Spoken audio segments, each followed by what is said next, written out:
విషయంలో ఫ్యాన్స్ నా ఫోన్ మొదట మీకు మీ నెంబర్ పవన్ కళ్యాణ్ ఫ్యాన్స్కి మీకు ఎక్కడ చెడింది అసలు ఫస్ట్?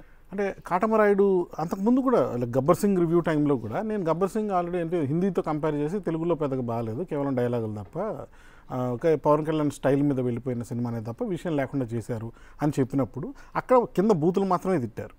ఆ తర్వాత కాటమరాయుడుకి వచ్చినప్పుడు ఎక్కడి నుంచి సంపాదించారో నా ఫోన్ నెంబర్ తెలియదు, కానీ వాళ్ళ వాట్సాప్ గ్రూప్ ఫ్యాన్స్ది వాట్సాప్ గ్రూప్ ఉంటుందట.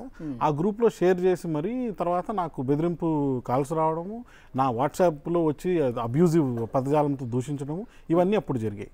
సో అది చెప్పాను, అంటే ఒక ఒక ఒక మర్యాద స్థాయిని దాటి బూతులతోనూ హింసాత్మక ప్రవృత్తితోనూ చంపేస్తాం కొట్టేస్తాం అనేది ఇది ఉన్మాదం కిందకే వస్తుంది, ఇలా ఎందుకుంటున్నారో చాలామంది ఫ్యాన్స్ అని అన్నాను నేను.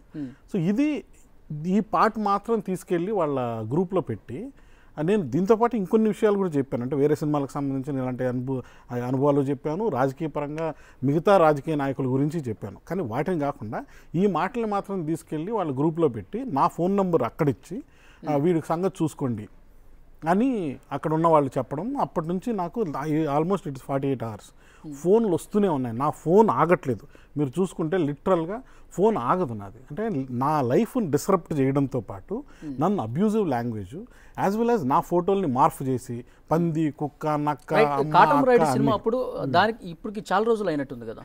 ఏమైందంటే బిగ్ బాస్ తర్వాత ఈ ఇంటర్వ్యూ జరిగింది ఒక వెబ్ ఛానల్కి. బహుశా నేను ఇప్పుడు ఎక్కువ మందికి తెలియడం బహుశా వాళ్ళకి ఇన్సెక్యూరిటీగా ఫీల్ అయిందేమో. అంతకుముందు కూడా ఇవే మాటలు మాట్లాడాను. అంటే ఏం కొత్తగా నేను ఇన్వెంట్ చేసిన విషయాలు కాదు, సడన్గా పాపులర్ అయిపోవాలని ఇదేదో పవన్ కళ్యాణ్ టార్గెట్ చేయడము కాదు. పవన్ కళ్యాణ్ గురించి నాకు ఇంతకు ముందున్న అభిప్రాయం అదే, ఇప్పుడున్న అభిప్రాయం అదే. ఇప్పుడు చెప్పేసరికి ఒక అటెన్షన్ వచ్చింది. అటెన్షన్తో పాటు ఇప్పుడు నేను నిజంగా కోనికిస్కా గొట్టంగానే అయ్యుండి నాన్ని ఎవడు పట్టించుకోకూడదు అనుకుంటే చాలా మందికి మీరు తెలిసారు కాబట్టి, ఇప్పుడు మీరు ఒక సెలబ్రిటీ హోదాలో ఉన్నారు కాబట్టి ఎక్కువ మంది వినుంటారు అనుకుంటున్నారు. అంటే సెలబ్రిటీ అనేది మరి నాకేదో బూతులాగా అనిపిస్తుంటుంది, కానీ ఇప్పుడు నేను కొంతమందికి ఎక్కువ మందికి ఇప్పుడు తెలుసున్నాను. Plus also maybe Pawan Kalyan ఫ్యాన్స్లో కూడా ఇన్సెక్యూరిటీ పెరిగిందేమో. ఎందుకంటే నిజంగా నేను చేసిన ఏమి డ్యామేజింగ్ బూతులో లేకపోతే అతని పర్సనల్ లైఫ్ టార్గెట్ చేయడాలో కాదు, నేను చెప్పింది నా అభిప్రాయం మాత్రమే. ఇప్పుడు నేను అతను రాజకీయాలకు పనికిరాడని అనుకున్నాను, ఇప్పుడు దాంట్లో ఏంటి తప్పేం లేదు కదా, దాంట్లో I could be wrong also. Mahesh గారు ఒక